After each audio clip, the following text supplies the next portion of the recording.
अभी हमारे बीच आए हुए हैं निशा भगत जी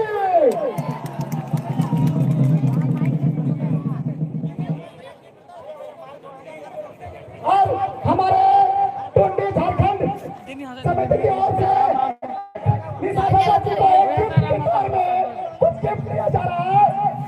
वो निशा भगत जी को थोड़ा सा साइड हो जाइए भैया। गिफ्ट दिया जा रहा है।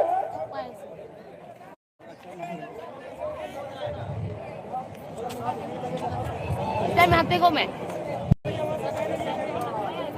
इधर इधर घूम जाइए, इधर घूम जाइए, थोड़ा सा इधर घूम जाइए, इधर भैया इधर लाइव चल रहा, थोड़ा सा अध्यक्षता जिंदाबाद, अध्यक्षता जिंदाबाद।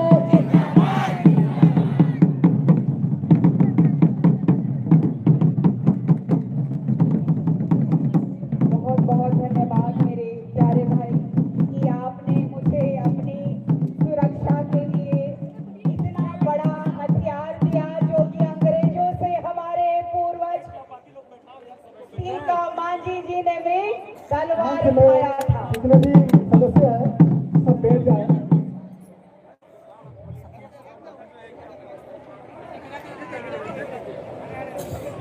कोयलांचल के वीर शहीदों की ब्लैक डायमंड शहर की धनबाद के इस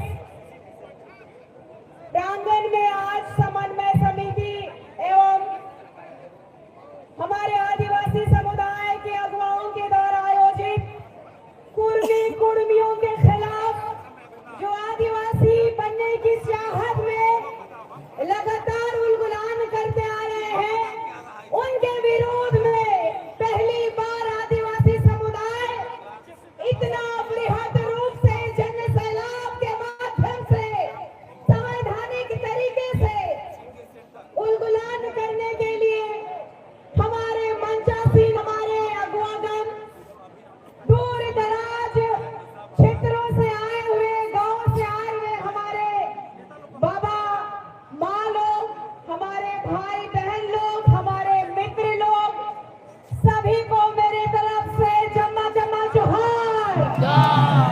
आवाज नहीं आई।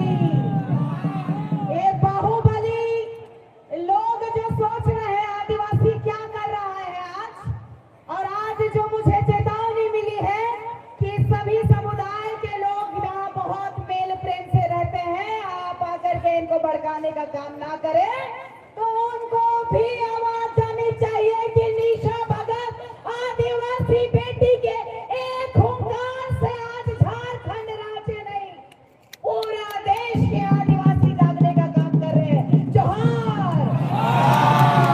जय आदिवासी।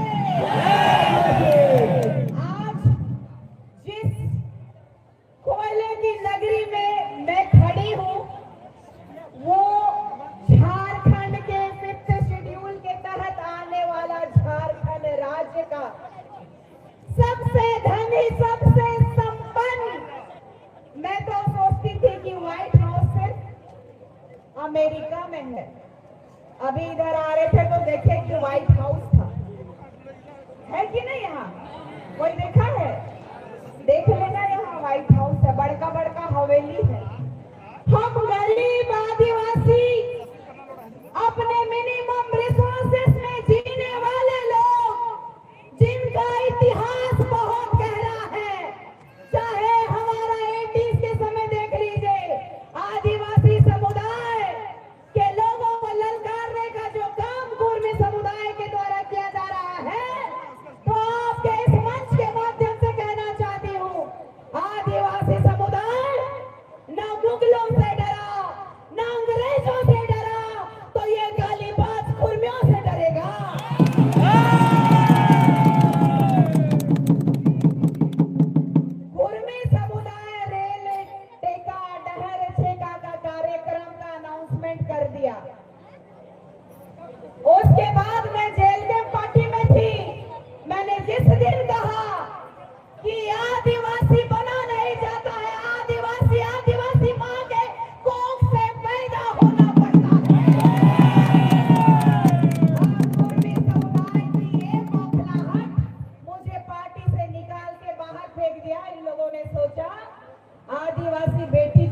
है, बहुत कमजोर होती है, वो किसी का पार्टी में काम कर रही है तो लड़ नहीं पाएगी। लेकिन मुझे इन लोगों को बताना है कि मैं सीनी गैली दैजी की वंशज हूँ, मैं फूलों जानों की वंशज हूँ, मैं दुनिया की वंशज हूँ, मैं भगवान बिरसा मुंडा जी की वंशज हूँ, जिन्होंने पूरे देश में जमीनें बचाई, जिनके पास 1 एकड़ 2 एकड़ 10 डिसमिल 20 डिसमिल जितनी भी जमीनें हैं। और ये भारत देश में संविधान सभा का गठन किया गया तो जब मुगलों को भगाया गया, अंग्रेजों को भगाया गया, जल जंगल जमीन बचाने के लिए, अपनी अस्मिता को बचाने के लिए, समाज की अस्मिता को बचाने के लिए महज 25 सालों में भगवान बिरसा मुंडा जी को साजिश के तहत मार दिया गया उनको स्लो पॉइजन दिया जाता था और कहा गया कि उनको हैजा हो गया था। हमारे जो इतिहास को मिटाने की साजिश रची जा रही है, हमारे आदिवासियत को खत्म करने की साजिश रची जा रही है, ये आदिवासी को नहीं समझते हैं, ये सिर्फ समझते हैं आरक्षण, ये आरक्षण समझते हैं। ये आदिवासी समुदाय को लगातार ठगने का काम केंद्र की सरकार के द्वारा देखा गया है। अभी देख लीजिएगा घाटशिला चुनाव में देखिएगा बीजेपी के साथ कौन बैठल है, सुदेश महतो। कल मैं देख रही थी प्रेस कॉन्फ्रेंस में, वो चमका के नेता लोग हम लोग से वोट लेता है, लेकिन आज तक 5th शेड्यूल के तहत आने वाला ये झारखंड राज्य में पेशा अधिनियम 1996 क्यों नहीं लागू किया गया? आप सहमत है कि नहीं किया? यहाँ स्वशासन लागू होना चाहिए, यहाँ हमारा शासन होना चाहिए, यहाँ ग्राम सभा होना चाहिए, आप मानते हैं कि नहीं? कितने लोग चाहते हैं कि आदिवासी बचे, ग्राम सभा यहाँ हो? हाथ उठाइए, दोनों हाथ उठाइए कि बताइए कि आदिवासियों को मिलना चाहिए कि नहीं? यहाँ की जल जंगल जमीनें लूटी जा रही है। जो आदिवासी समाज, ये पूरा झारखंड को जाना जाता है लैंड ऑफ जंगल, जहाँ जंगल वहाँ आदिवासी, जहाँ जंगल। इस देश का प्रथम नागरिक कौन है? इस देश का मूल नागरिक कौन है? तो ये धनबाद जैसा जगह में बाहुबली आकर के AK-47 से लेकर के हथियार चमका के यहाँ से कोयला ले जा रहे हैं। धड़ल्ले से लेके इसको स्टॉप कौन करेगा? इसको रोकेगा कौन? एक बार विधायक लोग चल जाते हैं कि भाई चेकिंग करो, वहां से पैसा आना शुरू हो जाता है। आना शुरू होता है कि नहीं आता है? तो ये विधायक लोगों को जवाब कौन देगा? आदिवासी। ये आदिवासी समुदाय अपनी ताकत को समझिए, क्रिमिनल नहीं टिकेगा आदिवासी के सामने। आदिवासी अच्छों को पानी पिलाया है। आप भी अपनी ताकत देखिए, 2 गांव मिल करके जाइएगा कि यहाँ वाद उद्घाटन हो रहा है, काहे हो रहा है, ये हमारी माटी, ये हमारा जगह। कौन नेता, कौन आएगा पैसा लेने के लिए? आदिवासी समुदाय के साथ लगातार खिलवाड़ किया जा रहा है। कुर्मी समुदाय के लोग संवैधानिक तरीके का मतलब क्या होता है ये नहीं जानते हैं। कुर्मी समुदाय में 10 विधायक है, कुर्मी समुदाय में 10 विधायक है, 2 लोकसभा सांसद है। इन लोगों को संवैधानिक तरीके से सुप्रीम कोर्ट ने भी कहा कि आप आदिवासी नहीं बन सकते। आप नुकुर कमेटी का भी दरवाजा खटखटाएंगे, सर देखिए ना, हम तो आदिवासी है, हमारा संस्कृति, हमारी परंपरा, उन्होंने भी नकार दिया।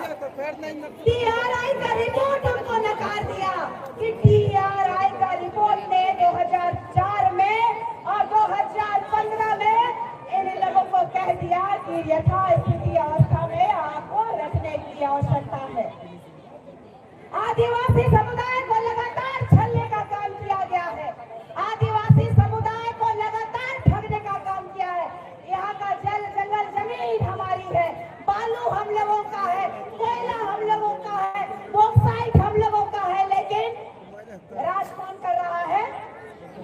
यहाँ लोग कुर्मी समुदाय के नाम से दो पार्टी लोग आपस में लड़ रहे हैं और आदिवासी समुदाय को नीचा दिखाने के लिए कोई भी संवैधानिक व्यक्ति विधायक लोग अगर अपने कुर्मी समुदाय के लिए कह रहा है तो आपके इस धनबाद जिले से मैं सभी कुर्मी दसों विधायक को ओपन चैलेंज करती हूँ कि ये संवैधानिक राज्य है और ये देश संवैधानिक है और एक विधायक जो है किसी एक जाति से बन करके नहीं आता है, किसी एक जाति से कोई विधायक नहीं बनता है।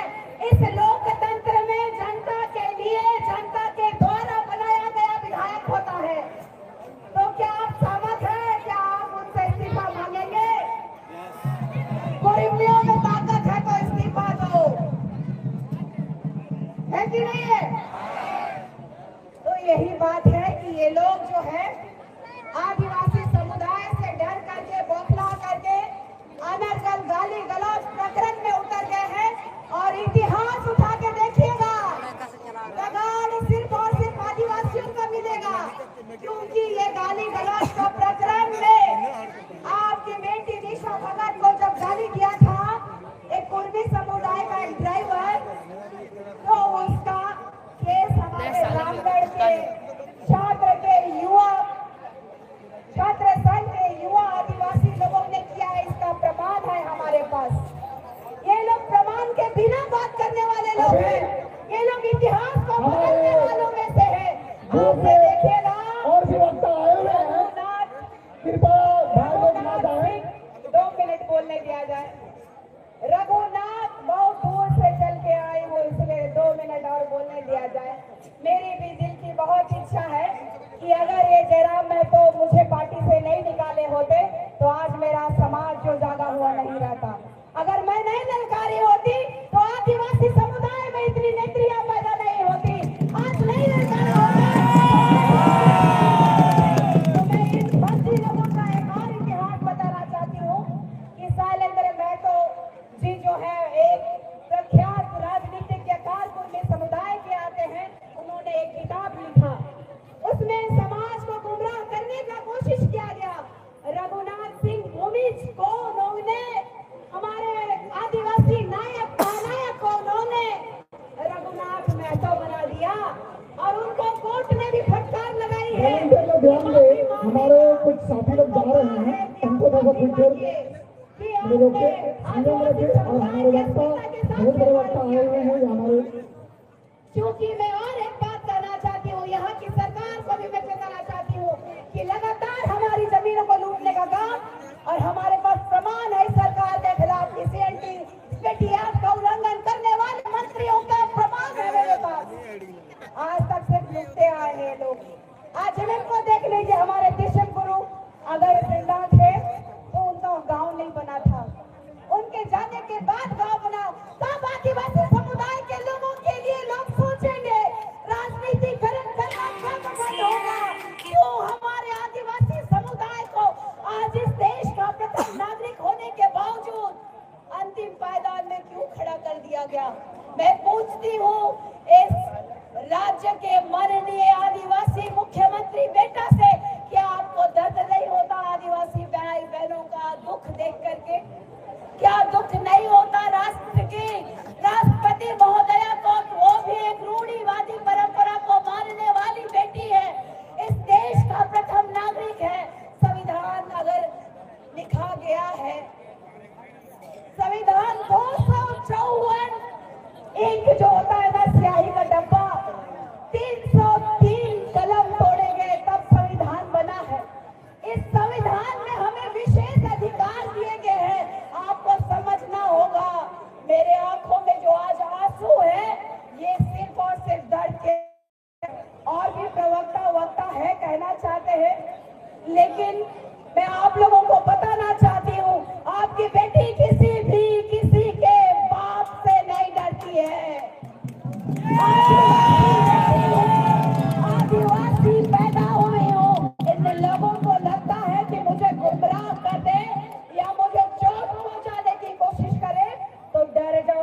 को अलग करने की बात हो रही थी। मैं अपने पिता के साथ जाती थी, मैं भी बोलती थी मैं भी लड़ूंगी, अपनों के लिए मैं भी लड़ूंगी। और आज तक सिर्फ और सिर्फ नेताओं को देखते आई, लेकिन एक मौका मिला है कि हमारे समाज के लोगों को जगा सकूं। तो एक बार, अंतिम बार मैं आप लोगों को कहना चाहती हूँ कि आप में अगर वाकई आदिवासियत को बचाने की क्षमता है तो हमारे पास ये अंतिम समय है, क्योंकि लोगों ने राजनीति के माध्यम से हमें ठगा है और छला है। इतना ही कह के मैं आप लोगों से जानना चाहती हूँ कि आप लड़ेंगे अपने समाज के लिए।